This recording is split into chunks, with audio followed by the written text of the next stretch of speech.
break. We have some breaking news. There is a news conference underway right now regarding the Menendez Brothers hearing. Let's take a moment and listen in. We see their attorney, Mark Garagos, walking there. Welcome to Watch Mojo, and today we're breaking down the wild, ongoing legal saga of Lyle and Eric Menendez, and the politics that could complicate their bid for freedom after nearly 35 years in California state prison. However, when you look at the case of the Menendez brothers, you see two very young people. One was 19 and the other one was 21 when they committed this horrible acts. Why the brothers are in prison. I told the detectives that I saw smoke, and which would have been impossible if I didn't do it. It's pretty incredible we were not arrested that night. We should have been. Here's a quick recap for the uninitiated. Lyle and Eric, the sons of Jose and Kitty Menendez, murdered their parents at their family home in Beverly Hills. Through an unbelievable series of events, the brothers were found out, and after separate trials which ended with hung juries, were sentenced to life in prison without the possibility of parole in 1996 following a second trial. We thought we were going to go to the same prison. They put him in one van, and I didn't understand why they were putting me in another van. I started screaming out to Lyle, and they shut the door. It was the last time I saw him.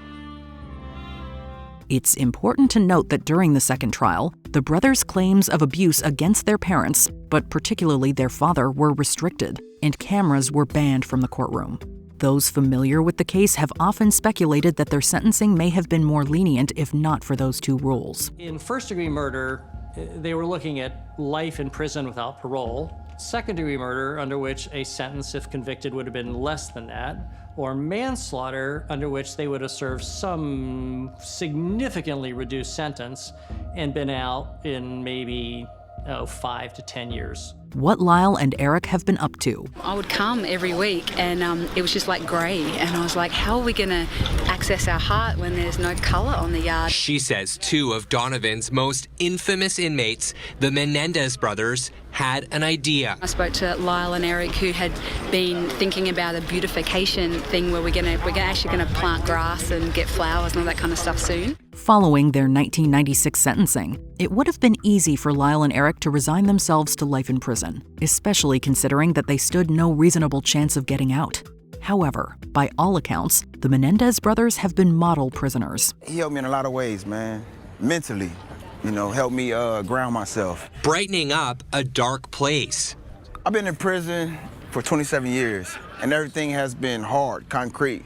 And I just wanted to soften the place up a little bit. As reported by the Los Angeles Times, quote, the Menendezes have been deeply involved in rehabilitation programs and projects to care for disabled inmates and improve life inside for staff and convicts, based on sources close to the brothers at the Richard J. Donovan Correctional Facility in San Diego.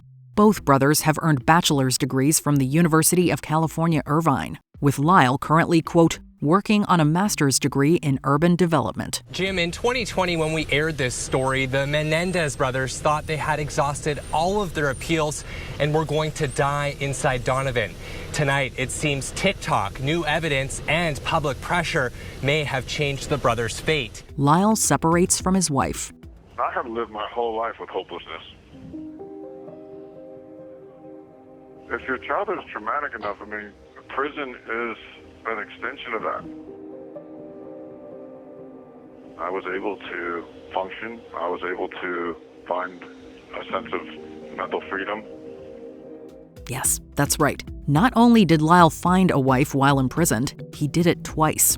On July 2nd, 1996, the elder Menendez brother married Anna Erickson, the same day that Lyle and Eric had their lifelong sentence passed down to them. However, that union was dissolved after nearly 5 years amid accusations of cheating on Lyle's part. 2 years later, in November 2003, Lyle was remarried, this time to Rebecca Sneed. This coming November will be my 20th wedding anniversary. Learning to be a husband and a partner from inside a prison has been challenging. It also has changed my life in so many positive ways. However, in November 2024, the Daily Mail reported that Menendez and Sneed would divorce over rumors of an affair Lyle carried out with a 21-year-old British student. Sneed took to Facebook to address the rumor by shutting it down, revealing that she and Lyle had been separated for some time, quote, but remain best friends and family. Lyle and I have been separated for a while now, but remain best friends and family. I continue to run his Facebook pages with input from him, and I am forever committed to the enduring fight for Lyle and Eric's freedom, as has been so evident over the year. New proof of Jose Menendez's abuse emerges. Por todos lados, por todas partes. Los quiero en la máquina de Coca-Cola, en la fiambrera, los juguetes. Menudo va a ser el grupo más grande del mundo. In Lyle and Eric's first trial, their defense hinged largely on the argument that their father's rampant abuse led them to fear for their lives. Killing their parents, they claimed, was an act of self-defense in the face of Jose and Kitty's purported cruelty. The problem? They couldn't provide any tangible evidence or proof beyond the harrowing testimonies that ultimately led juries to be, quote, hopelessly deadlocked, as summed up by Judge Stanley Weisberg. When they were over at the house, even a private meeting with boys one at a time. A 2023 Peacock documentary turned that on its head. Roy Rosello, a member of the Puerto Rican boy band Menudo, claimed to have been drugged and assaulted by Jose Menendez as a young teenager. In addition, a letter written by Eric and addressed to his cousin Andy Cano, sent months before the murders, alludes to the abuse, serving as a crucial piece of potential evidence. How do you feel about that? I, frankly, to be honest, I feel horrible. It's sad to know that there was another victim of my father. You know, I always hoped and believed that one day the truth about my dad would come out. An outpouring of public support. There was a healing and a lifting of a weight from having talked openly about it. I began to receive a lot of letters from other victims, and I began to connect with their own experiences because they were similar to mine. If you've been following the Menendez brothers' story, you'll know that at the time of their first trial, the introduction of cameras and the media into the courtroom turned the case into a full-on media circus. However, when they were blocked by Judge Weisberg, the case gradually faded from the public's memory, and people moved on. That all changed in the age of social media. I went to TikTok and found thousands of videos. Most of them are becoming very well educated on the case. People think that these two brothers should be out of prison by now. The reason why they decided to take their parents' lives that day is because they feared for their own lives. As noted in the 2024 Netflix documentary The Menendez Brothers, a group of outspoken young people, particularly on TikTok, have begun advocating for the brothers' release, citing the sordid details that they claim led Lyle and Eric to do what they did. In addition, the Netflix series Monsters presented a dramatization of the brothers' lives, becoming a huge hit in the process and drawing even more attention to their case. And the fact that there's a completely new generation that wasn't even born at the time in the first trial that now support the brothers is remarkable. Millions of young people are looking back online and they're re-examining old news stories from the 90s and 2000s particularly and looking at them with a fresh set of eyes. LA District Attorney George Gascon recommends resentencing the brothers. However, because of their age, under the law, since they were under 26 years of age, at the time that these crimes occurred, they would be eligible for parole immediately. October 3, 2024 represented the most significant step in Lyle and Eric's path to freedom to date. Spurred on by the aforementioned outpouring of public support for the brothers, Gascon announced that his office was reviewing their appeal based on that new evidence. They could have done what many other people do, which is basically said, you know what, I'm here for the rest of my life, so I'm going to do whatever. I'm going to misbehave, I'm going to join gangs. 3 weeks later, Gascon formally confirmed that he was recommending a new sentence, bringing them down from life without the possibility of parole to the lesser charge of life with parole. Based on California law, this would immediately make the brothers eligible to be paroled, as their crimes were committed while the brothers were under the age of 26. But they never did that.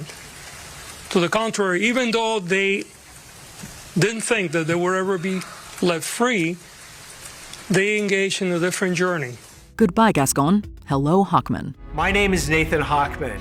I'm running for District Attorney of Los Angeles County because I love Los Angeles County. I'm a lifelong Angelino. I was born, raised, and schooled here, met my wife now of 31 years here, and raised my 3 children in the City of the Angels. Remember those political complications we mentioned earlier? District Attorney Gascon was known for pursuing a progressive agenda.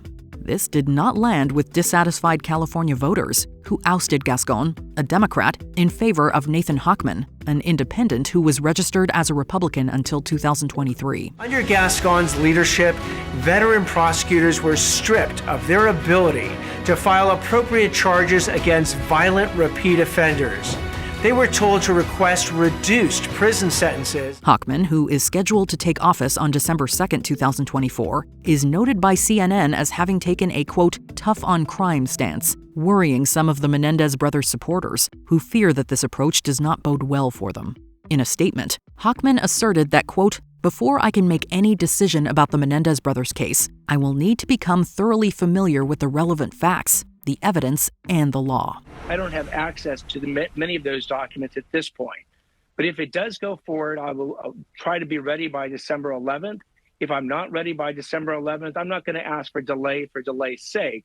I'll go ahead and expeditiously review all these records and be ready to defend whatever position I take in a court of law.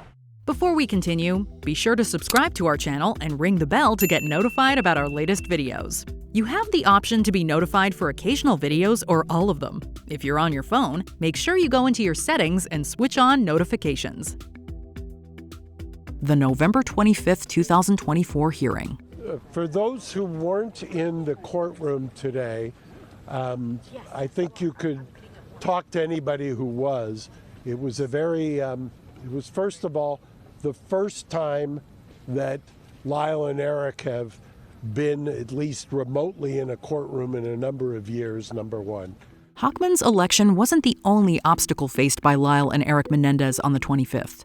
During a hearing stemming from a habeas corpus filing on the brothers' behalf, which would examine whether or not they're being lawfully detained, Superior Court Judge Michael Jessic announced that he would need more time to review new evidence presented to him.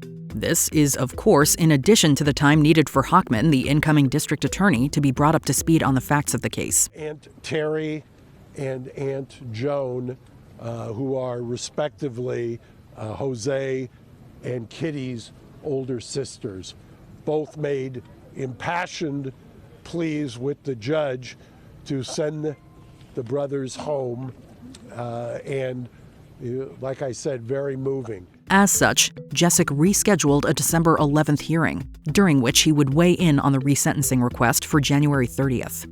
Seeing as Jessic, quote, said he had 17 boxes of documents to review, which includes abuse evidence raised in the habeas petition, according to The Guardian, a few extra weeks probably won't hurt. The judge has now set January 30th and 31st as the days for a plenary or fulsome hearing on the resentencing. What do you think of the Menendez Brothers case? Be sure to let us know in the comments below. Did you enjoy this video? Check out these other clips from WatchMojo, and be sure to subscribe and ring the bell to be notified about our latest videos.